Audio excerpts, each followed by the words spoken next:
This is only meant to be a 10-minute talk, so time me, gentlemen. Um, that was something a surgeon once said. Anyway, so I'm talking about my mother gave me the briefing of nurturing relationships, but I thought I would try and make it more about what I'm trying to say about nurturing relationships, which is my journey from feeling like I had to control relationships to confidence in other things and giving confidence. So it might be confusing, but it'll hopefully make sense by the end.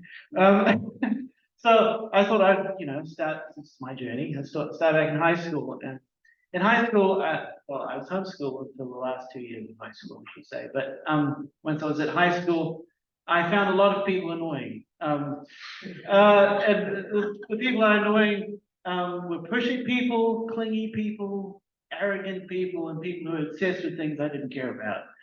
And all these people would, I guess, want something from me, and I just didn't want to give them that satisfaction. The pushy people who wanted me to come to their group, or the clingy people who would just follow me around, and I would be like, stop following me.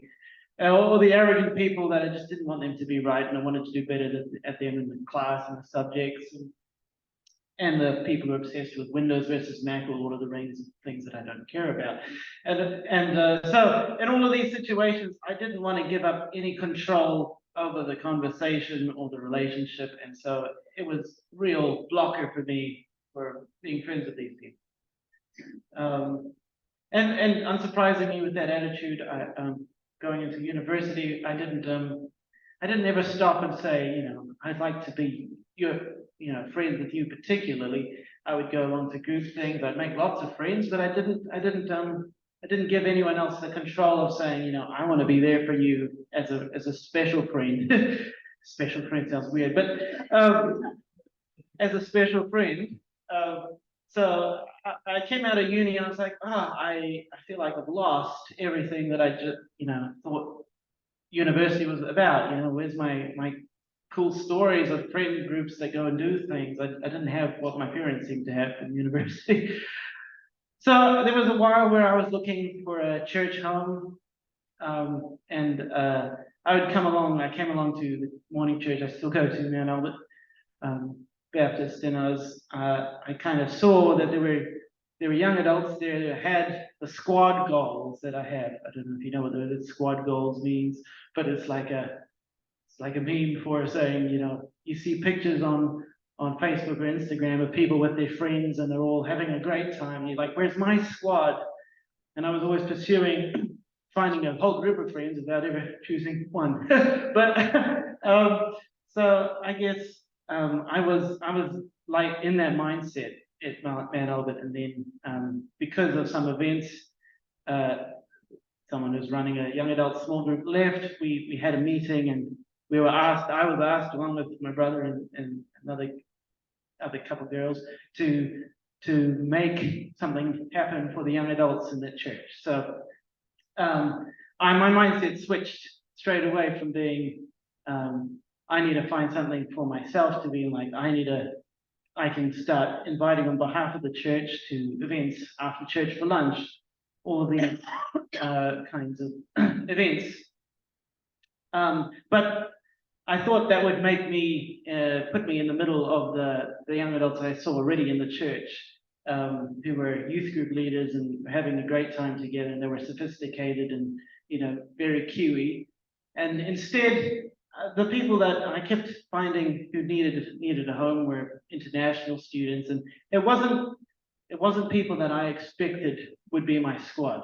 And I kind of I found myself in a very different friendship circle than I thought I was going to, and I never really broke into that youth group leader friend circles. So we would have a weekly Bible study group, and all the young adults would get together and we'd break up into two groups. And I thought I would test my influence a little bit, and I decided to do book studies rather than just the generic studies the church was doing. But because everybody could choose every week which group they would went to, and I had this group that I was being quite intense with what I found in books, and I was being quite pushy, I guess, controlling what I wanted people how they wanted to, how I wanted them to respond.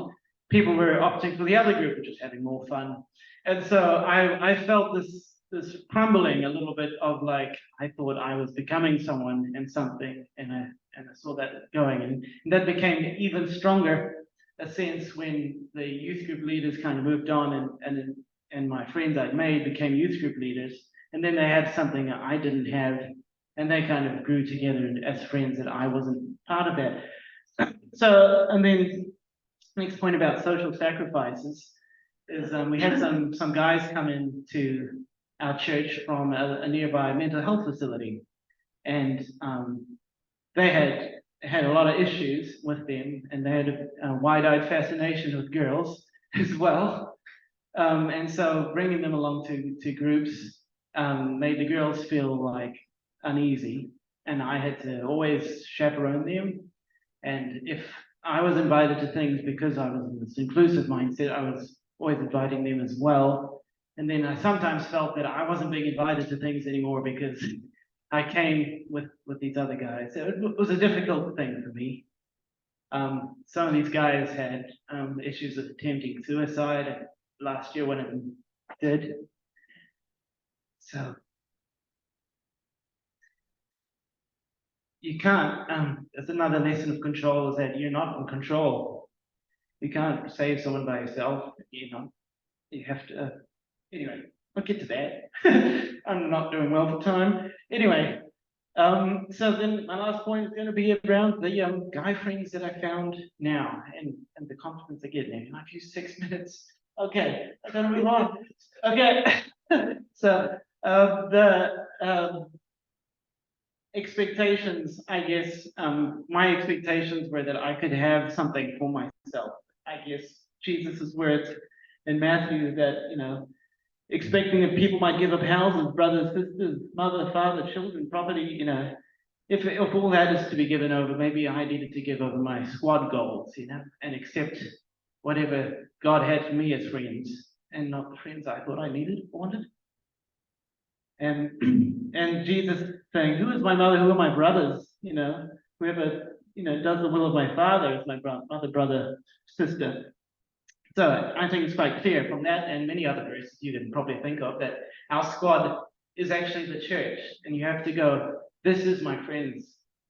You don't have to be, everyone here is my friend. You don't need to choose a subset as my squad. And also, if we are to seek influence and control, it's through service. Jesus is saying, "Whoever is first among you must become your slave." That's quite radical. And then, and Paul in Corinthians saying that we are ambassadors of Christ. Ambassadors hold opinions of those they represent above their own opinions. So how we are seen, our ideas, we should never put above who we represent in Jesus. So we have to give up control about whether we get to say all our ideas.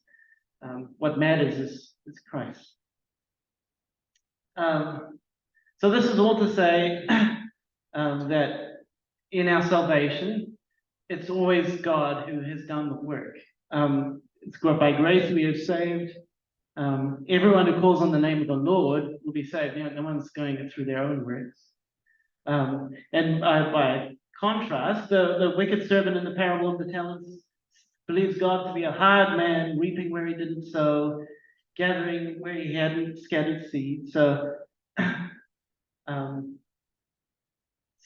I guess what I'm saying is that a mark of our salvation is that we believe that God is good, not that we're good at pleasing God. And when it comes to relationships, I feel like the narcissist believes that they're just good at manipulating people, at getting what they want from people. They're good at friendships, good at people, but actually I feel like the sensation of someone who's actually good at people is someone who believes that they find good people. They see the good in others and the friends in others. So that's all I was saying there. I'm sorry, I'm running out of time rather fast. But coming back to that list of the pushy, clingy, arrogant, and obsessed people, I guess, because God is in control, and we don't need to worry about other people controlling us in our conversations. We can communicate love to the pushy, the clingy, the arrogant, the obsessed, without being worried about them letting them win, or having to teach them a lesson, or not giving them the satisfaction. Because if a person can understand they don't need to be in control to be loved, they can let these things go, and you can push past that. God is in control of people's growth. And when Paul talks about, he planted, Apollos watered, but it's God who did the growing in people. And another verse around, like the ambassador's example I gave before, Paul becoming weak for the weak, becoming all things to all people, so it's possible to save some.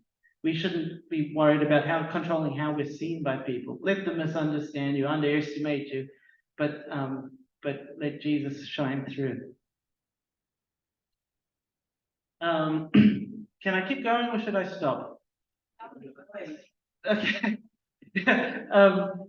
So one lovely story I like is the story of David and Jonathan. And Jonathan's just been, I was going to say badass. Can you say that in church? You say that in church? He's been a badass. He's gone out with his armor bearer and he's killed 20 Philistines because he believed that God would give him that victory. And then a couple chapters later, David kills Goliath in a similar fashion in his mindset. And then after David is called to meet with Saul, you get the verse in 1 Samuel 18. After David had finished talking with Saul, he met Jonathan, the king's son. There was an immediate bond between them, for Jonathan loved David. And Jonathan made a solemn pact with David because he loved him as he loved himself. Jonathan sealed the pact by taking off his robe and giving it to David, together with his tunic, sword, bow, and belt. And I just think it's a great story of Jonathan communicating to another guy that he wants to be friends. And also, Jonathan didn't want to have something and his friend not. He didn't want to be someone and his friend not. He wanted. I think there's great help in there. Jonathan is an advocate for David with Saul. Jonathan is a counsel for David. Jonathan does many good things. And this is my last slide. So I'm thinking now of my relationships with my guy friends I alluded to before. I think when I think of my relationships, it's not just about the relationship and how it serves the relationship. Relationships to serve each other's lives. So I feel like in my relationship, I'm mentally thinking of giving somebody the confidence to be boring and unfiltered. They don't have to entertain me with their presence.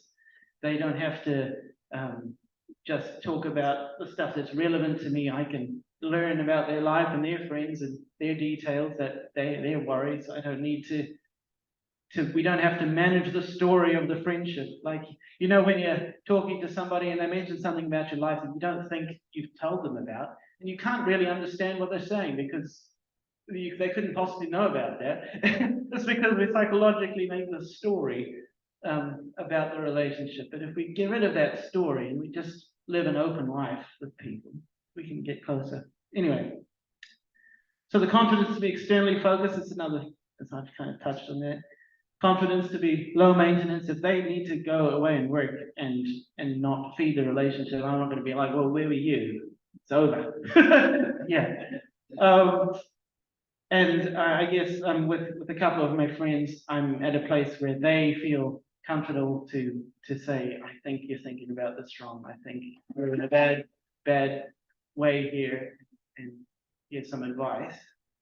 And I feel like I can take that from them because we've built that trust and confidence.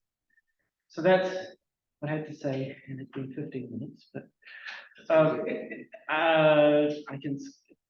had. You're good now. Yeah. Yeah.